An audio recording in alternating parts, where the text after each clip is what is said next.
Good morning, everyone. Welcome to News Forum with another set of articles for discussion. The articles that we'll be discussing today are really important articles. So the first is core sector output rose 16.8% in May 2021. तो सबसे पहले let's see index of industrial production क्या होता है. It's an index for growth of various sectors in Indian economy. हमारे बहुत से sectors हैं जिनमें कभी ग्रोथ होता है, कभी फॉल होता है. तो ये index details out the growth of various sectors in the economy. तो जो भी शॉर्ट टर्म चेंजेस होते हैं प्रोडक्शन वॉल्यूम में एक गिवन पीरियड में, so this index acts as an indicator for that. जो इंडेक्स ऑफ इंडस्ट्रियल प्रोडक्शन है that is compiled and published monthly, हर महीने, by National Statistics Office NSO, which comes under Ministry of Statistics and Programme Implementation. और जो index of industrial production है इसका एक major part 40.27% जो है वो 8 इंडस्ट्रीज़ हमारी, जिनको हम 8 कोर इंडस्ट्रीज़ कहते हैं, they comprise 40.27% of weight of items included in the index of industrial production. इनको कोर इंडस्ट्रीज़ क्यों कहते हैं? ये 8 इंडस्ट्रीज़ कौन सी हैं पहले ये देखते हैं. Coal, crude oil, natural gas, refinery products, fertilizers, steels, cement, electricity. इनको कोर इंडस्ट्रीज़ इसलिए कहते हैं बिकॉज जो और इंडस्ट्रीज़ हैं वो इन पे ही डिपेंडेंट हैं. अब देखो इसमें coal, crude oil, natural gas, electricity, ये सारे these are the sources of power. हर एक इंडस्ट्री को पावर चाहिए होगी.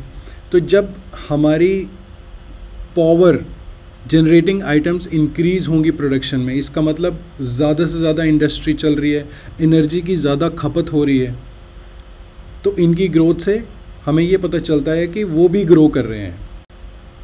अब स्टील ले लो, सीमेंट ले लो, इंफ्रास्ट्रक्चर के लिए दोनों बहुत इंपॉर्टेंट हैं.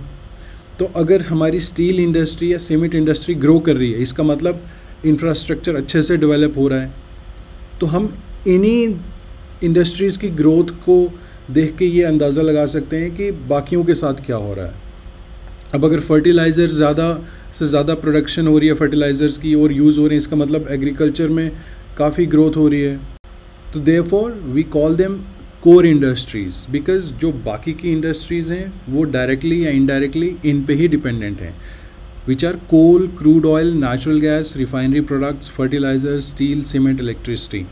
तो यही इस आर्टिकल में कहा गया है कि जो कोर सेक्टर का आउटपुट है वो 16.8% राइज हुआ है मई में.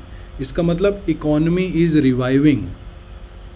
जो 6 सेक्टर्स हैं हमारे उनकी सिग्निफिकेंट पॉजिटिव ग्रोथ हुई है और 2 ही हैं जिनमें हमने गिरावट देखी, which is crude oil and fertilisers.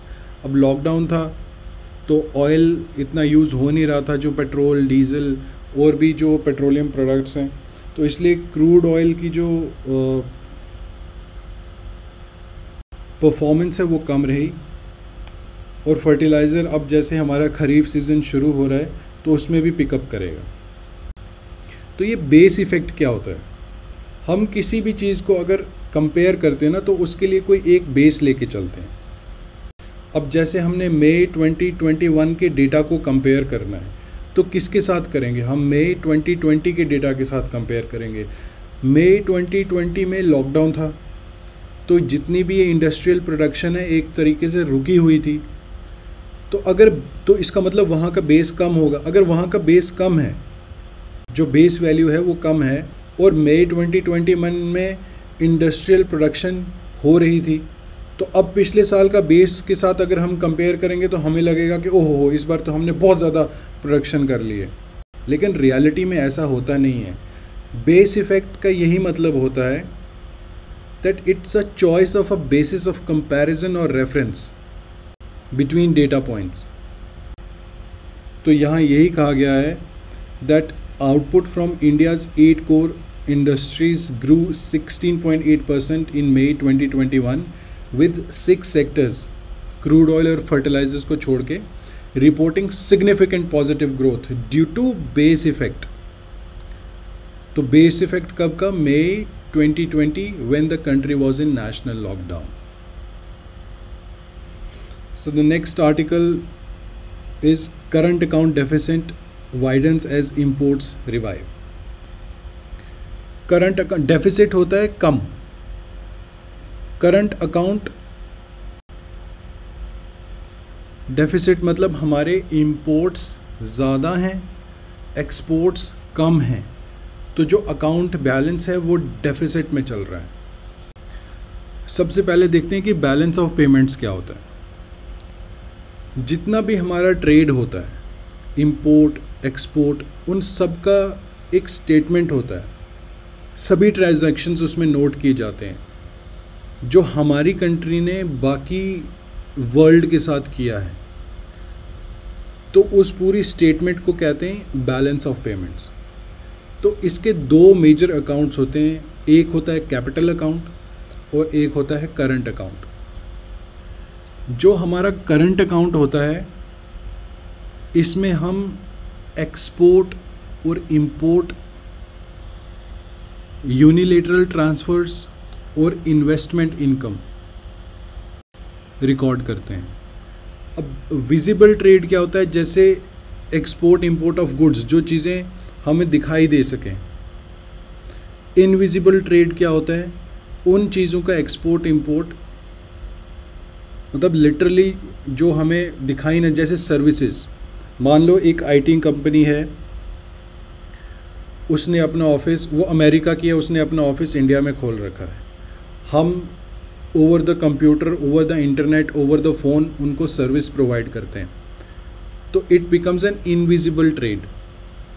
हम उसको एक्सपोर्ट कर रहे हैं, लेकिन वो कोई गाड़ी पे चल के या फिर कंटेनर शिप पे बैठ के नहीं जा रही है, इट्स ऑल ऑनलाइन।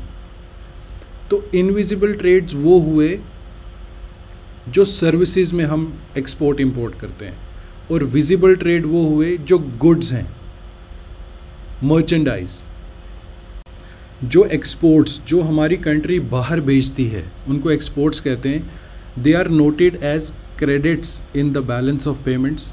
और इंपोर्ट्स जो हम अपनी कंट्री में मंगवाते हैं, चाहे वो गुड्स हों या सर्विसेज हों, they are recorded as debits in the balance of payments.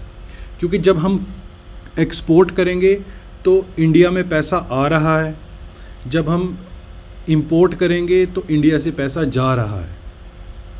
Export का मतलब इंडिया से कोई ख़रीदता है, और इंपोर्ट का मतलब इंडिया वाले बाहर से ख़रीदते हैं। तो जब आपसे कोई ख़रीदता है तो आपके पास पैसा आता है, और जब आप किसी से ख़रीदते हो तो आपसे पैसा बाहर जाता है। तो यही difference between exports and imports, कि तुमने कितना पैसा कमाया और तुमने कितना पैसा खर्चा, इसके बैलेंस को ही कहते हैं कंट्री का करंट अकाउंट बैलेंस।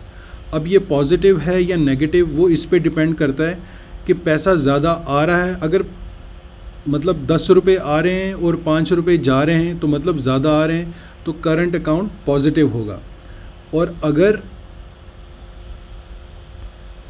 10 रुपये जा रहे हैं और 5 रुपये आ रहे हैं, तो इसका मतलब कि ज़्यादा जा रहा है, कम आ रहा है, तो वो डेफिसिट में होगा। तो इसलिए फिर हम उसे कहेंगे करंट अकाउंट डेफिसिट। जब करंट अकाउंट बैलेंस जो है वो पॉजिटिव होता है, then we are the net lender to the rest of the world. We are lending money to the rest of the world. When current account balance is in deficit, that means the country is a net borrower. तब हम बोरो कर रहे हैं, तो mostly हमारा trade deficit ही रहता है। हमारा जो करंट अकाउंट है वो डेफिसिट में रहता है। क्योंकि हम इंपोर्ट ज़्यादा करते हैं, एक्सपोर्ट कम करते हैं।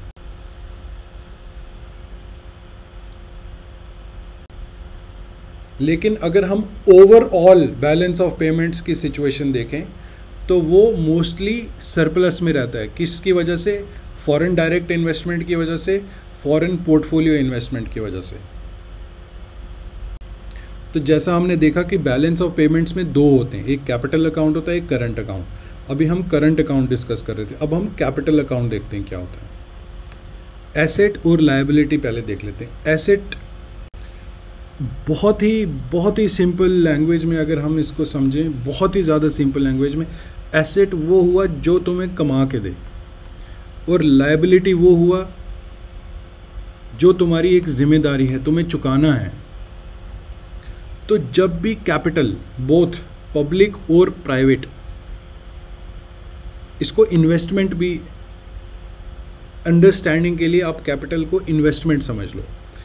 बोथ पब्लिक एंड प्राइवेट, जो इनफ्लो होता है, मतलब जो इंडिया में आता है, या आउटफ्लो होता है जो इंडिया से बाहर जाता है, उससे ये इफ़ेक्ट होता है कि जो नेशन, जो हमारे नेशन है, उसके एसेट्स और लायबिलिटीज़ फॉरेन के, उनमें चेंज होता है। तो मान लो अगर हम इन्वेस्टमेंट कर रहे हैं किसी बाहर की कंट्री में, तो हम वहाँ के एसेट्स ले रहे हैं, और अगर कोई हमारी कंट्री में इन्वेस्टमेंट कर रहा है तो वो हमारे एसेट्स ले रहा है। तो कैपिटल अकाउंट में हम क्या क्या रिकॉर्ड करेंगे? Foreign direct investment, foreign portfolio investment, reserve account, ये सारी टॉपिक्स जो हैं ये अलग से हम डिस्कस करेंगे किस दिन कि एफडीआई क्या होता है, एफपीआई क्या होता है। लेकिन अभी अंडरस्टैंडिंग के लिए ये देखो कि foreign ownership of domestic assets क्या होता है। फॉरेन के लोग, बाहर के लोग, बाहर की ऑर्गेनाइजेशन, बाहर की फर्म्स, उनकी ओनरशिप हमारे देश में क्या है, और दूसरा domestic ownership of foreign assets, जो हमारी ओनरशिप बाहर के देशों में क्या है। तो कैपिटल अकाउंट इन दोनों का ही डिफरेंस मान लो, change in the foreign ownership of domestic assets minus change in the domestic ownership of foreign assets. अब मान लो अमेरिका से कोई बंदा 100 करोड़ इंडिया में लगाता है, एक होटल खरीदता है, पैसा तो आ रहा है इंडिया में, लेकिन हम वो होटल की ओनरशिप खो रहे हैं ना। He is the owner of a domestic asset now. और सेकंड, मान लो हम 100 करोड़ अमेरिका में इन्वेस्ट करते हैं, पैसा जा रहा है, but we are acquiring the ownership of a foreign asset. तो कैपिटल अकाउंट इन दोनों का डिफरेंस हो गया, foreign ownership of domestic assets minus domestic ownership of foreign assets. इन दोनों में मेजर डिफरेंस क्या है करंट अकाउंट में और कैपिटल अकाउंट में? जो कैपिटल अकाउंट है, it represents the change in ownership of assets, कि बाहर के लोगों के कितने, हमारे कितने, both with in the country and outside. So capital account it represents the change in ownership of assets both within the country and outside। लेकिन जो current account है, it reflects the net income of a country। हमारी net income import export से क्या है, अगर तो वो ज़्यादा है तो surplus, अगर तो वो कम है, अगर वो माइनस में है तो deficit. And next let's have a look at this NDMA, national disaster management authority को कौन हेड करता है? Prime minister of India. This is the apex body for disaster management in India.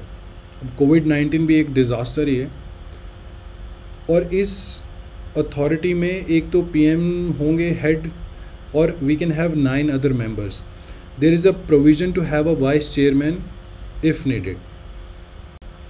जो हमारा डिज़ास्टर मैनेजमेंट एक्ट है 2005, it mandates state and district levels institutional mechanism to deal with the disaster, setting up of NDMA and creation of an enabling environment for institutional mechanisms at state and district levels is mandated by Disaster Management Act 2005। तो हमने disaster को prevent करना है, हमारी strategy ऐसी होनी चाहिए कि हमने डिज़ास्टर को प्रिवेंट करना है, उसको मिटिगेट करना है, हमें प्रिपेयर रहना है और रिस्पॉन्सिव रहना है। तो ये एनडीएमए जो है मिनिस्ट्री ऑफ होम अफेयर्स के अंडर आता है। लेकिन इसको हेड कौन करता है? Prime minister of India, home minister नहीं करते। ये याद रखना, ये कन्फ्यूजन हो जाती है एग्ज़ाम में। जो हमारा साइबर क्रिटिकल इंफ्रास्ट्रक्चर है उसको प्रोटेक्ट करने की रिस्पॉन्सिबिलिटी भी दी जा सकती है एनडीएमए को। वैसे जो सर्ट इन है ministry of electronics and information technology, mostly वो देखता है साइबर अटैक्स या फिर साइबर रिलेटेड जो इश्यूज होते हैं, या फिर national critical information infrastructure protection centre, national technical research organisation का, ये भी जितने भी टेक्नोलॉजी रिलेटेड इश्यूज हैं उनको देखते हैं। लेकिन एनडीएमए को भी ये रिस्पॉन्सिबिलिटी असाइन की जाती है for protection of cyber critical infrastructure. जो मैलवेयर अटैक्स होते हैं, साइबर अटैक्स होते हैं, कंप्यूटर लॉक कर दिए जाते हैं, रैंसमवेयर्स होते हैं, उन सब को देखने के लिए जो हैकर्स बैंकिंग का डेटा हैक कर लेते हैं, उन सब को प्रिवेंट करने के लिए भी इसकी रिस्पॉन्सिबिलिटी दी जाती है। तो ये एनडीए में इसलिए न्यूज़ में है बिकॉज ऑनरेबल सुप्रीम कोर्ट ने अभी कहा है कि it's up to NDMA to fix ex gratia amount for COVID-19 victims. So just a little bit of information about NDMA. So guys, please go through these slides. These are very important topics. ये concept clear होना ही चाहिए। तो अगर ये सब concepts clear होंगे तो economy के mostly questions आप सही करके आओगे, लेकिन अगर ये concepts clear नहीं होंगे तो economy बड़ी tough हो जाती है। So please go through these slides and tomorrow we'll be back with another set of articles. Thank you for your time. You have a great day.